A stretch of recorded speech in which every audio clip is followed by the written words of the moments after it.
What's up, guys?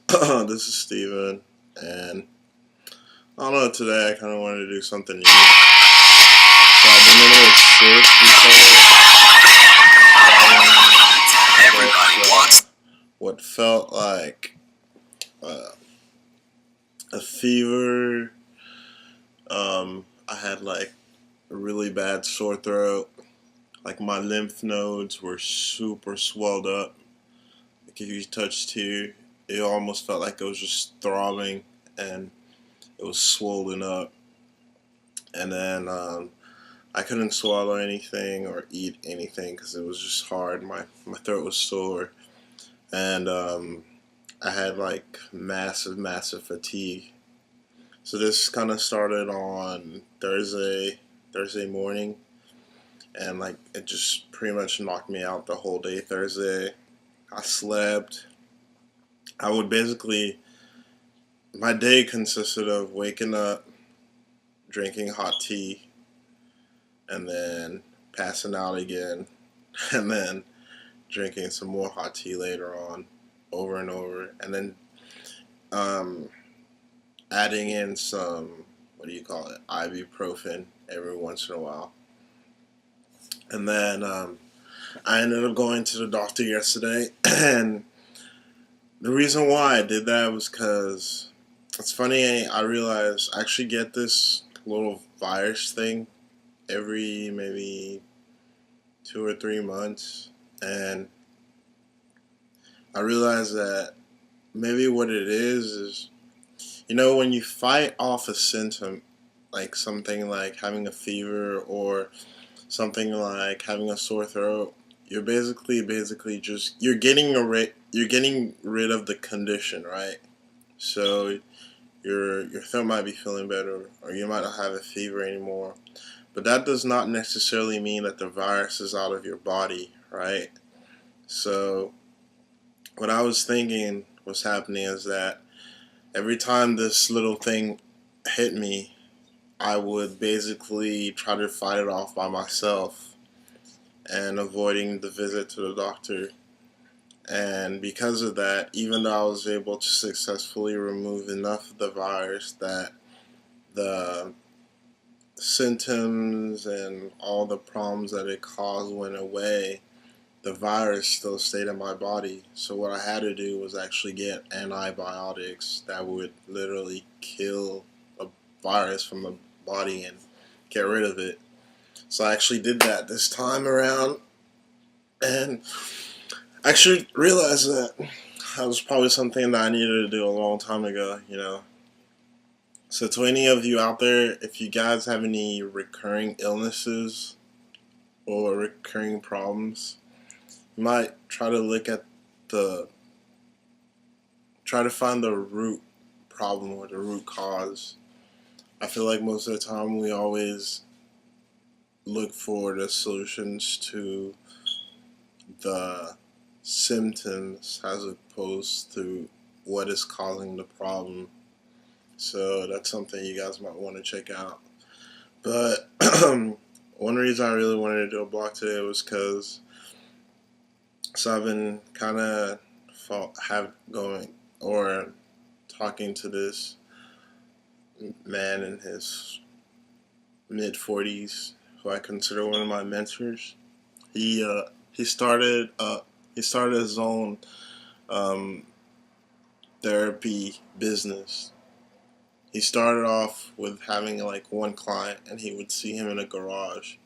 And now today, he has over 140 employees all over Oklahoma and the nation. And he actually just sold his business. He created a company called Oak Tree Counseling. If you guys want to check it out. But one thing that kind of made its impression on me that he left me with was when you're dealing with not only partnerships but people in general. He said that people are kind of difficult to work with in general. So whatever business venture you're gonna delve into, you want to be aware of it.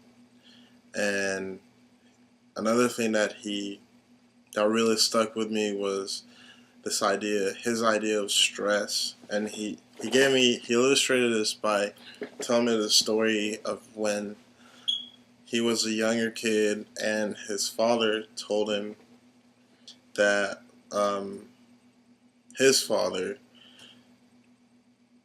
when he was a kid, pretty much threw him the keys to this car dealership he owned, and he was like, "Here you go, it's yours. Do with it what you want." And at the time, he didn't understand that. He was like, "Why would anyone walk away from like $1 million company or multi-million-dollar generating whatever it is?" And at the time, he couldn't figure it out. But now, in his more wise and mature years, he can actually realize that it's because of stress. And what he says is like, when you're young or when you're first starting out, you want to do everything you can to make it and by whatever means necessary, even if you have to lose an arm or a foot. But he says that as like you grow deeper and older into the world or business or whatever it you start questioning yourself, if is this really worth it? Like, yes, I might have all this money and all that, but do I feel happy? What is my state of mind like?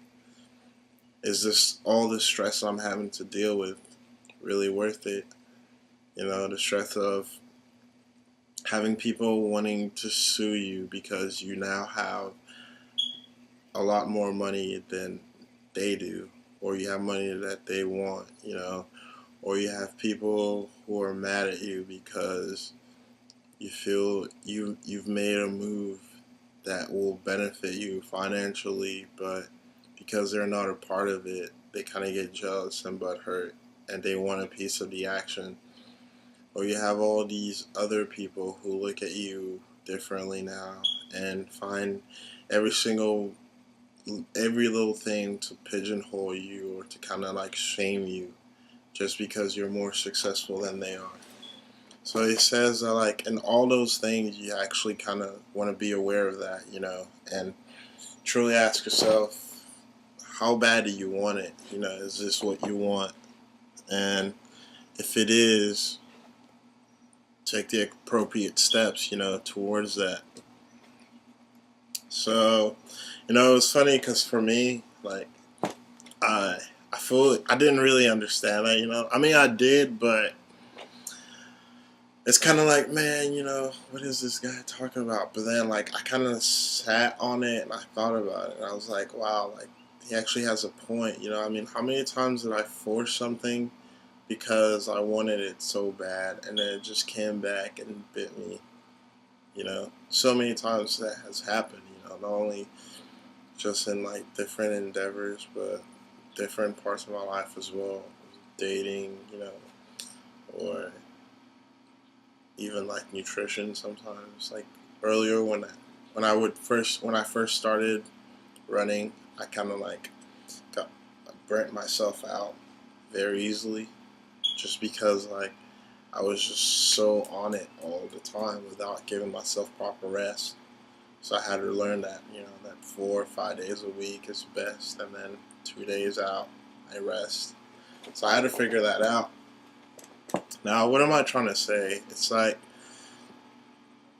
figure out what you want for yourself. But not only that, figure out what's best for you as well, because we all live in a unique environment, and we have unique life challenges and situations, variables that we have to deal with. So what works for me or what's happening to me might not be the same for you, But the beauty in like communication and relating experience is that we can learn from one another, One aspect of my life that I'm dealing with might help you in an aspect of yours, you know. So that's why it's important to always lend an ear to information, to anyone, no matter where it comes from, because you just never know when that gold nugget or where that gold will come from. You just never know. But he kind of left me with the words where today was one of our pretty much our last session for a while at least. Thinking about doing some more with him, and because it's really helped me a lot. You know, it's really helped me get my mindset where I want to be. And one thing, his parting words were, "Make hay when the sun is out."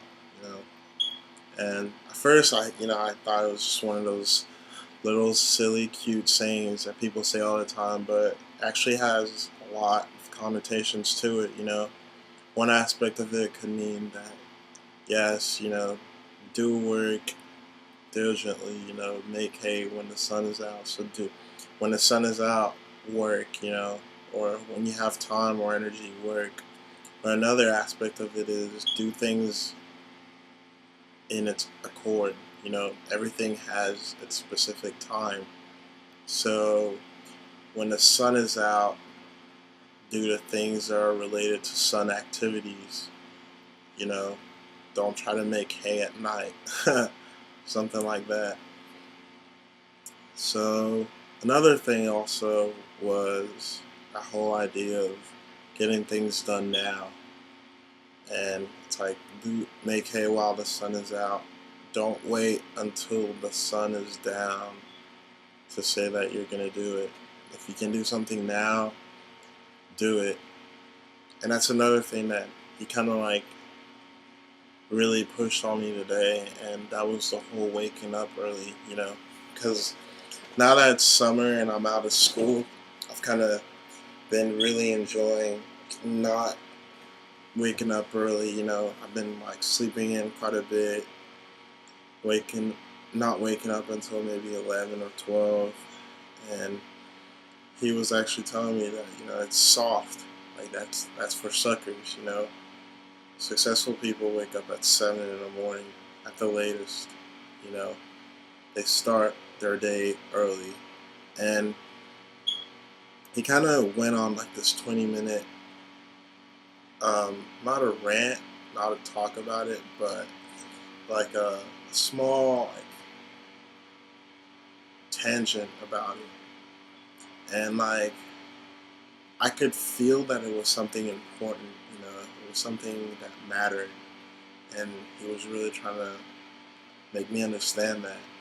And at first I thought it was just one of those, like, you know, old people like to tell young people to wake up early and stuff like that. But then I actually realized, no, that actually makes sense. Like, there's something to that. There's something to like getting your momentum started early on in the day, you know, as opposed to like when you wake up 10 or 11 or 12 and you're in that little haze, your mind's still trying to process what's going on.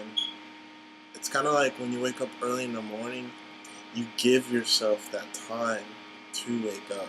You know, you give yourself, you know, some people talk about creating like a morning ritual or routine that you do every morning to get yourself going.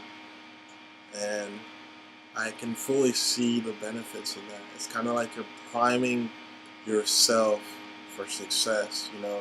You're priming yourself for the start of the day. You're priming yourself to be active, to be productive that day. As opposed to if you just wake up at like 11 or 12, you're already unconsciously telling your mind that it is okay for you to be lazy because you slept from 0 to 12 o'clock at lunchtime. You know, it's kind of like unconsciously telling yourself that it's okay to just laze around. But when you wake up at 7, it's kind of like you're telling your brain, like, holy shit, like, no, bro, game never stops. Game never stops. Even at 7 in the morning, you gotta be ready to produce. You gotta be ready to warm. You gotta be warming up. You gotta be stretching. Gotta be doing every little thing to make yourself better. And the biggest thing that like really stuck this to me is when he was like, "So yeah, you woke up at 10 today, but someone out there is waking up at 7. That means he has 3 hours on you already. 3 hours of reading, 3 hours of knowledge, 3 hours of practice or training. That means that in 2 days he has 6 hours on you. 3 times 7 is 21. So he has 21 hours on you. 21 hours in 1 week ahead of you already. And then you extrapolate that over what, a week, 21, 2 weeks, 42. It goes on and on. All because of those 3 hours. And like, I really saw the importance of like how small details and small things like that really make a difference. It's like you literally want to just shift every single part of yourself, your body, your mental awareness, your physical, your emotional, your intellectual, your spiritual for success. Even if it means waking up early or sacrificing that sweet tasting food for a healthy one, or making a better choice, or every single part of your life is so focused that like it's almost you make it inevitable for you to achieve success. Like at that point it's just inevitable. And I was thinking about that whole waking up early thing, and like I realized that actually by doing that you're making it inevitable for yourself to achieve success, because that 7 o'clock wake up gives you such a long, how do I say it? It gives you so much momentum already for your day, for all the things that you want to do, that like it's almost inevitable not to defeat your opponent, if that makes sense. Like, because you're so tuned in, you're so dialed in that literally you're like unstoppable. And I don't know why, but that really reached out to me. So, using this video to hold myself accountable, I will now wake up at 7 o'clock every single day for the rest of my life. We shall see how that goes. But, anyways, I hope you guys got something out of this today, and I'll see you next time.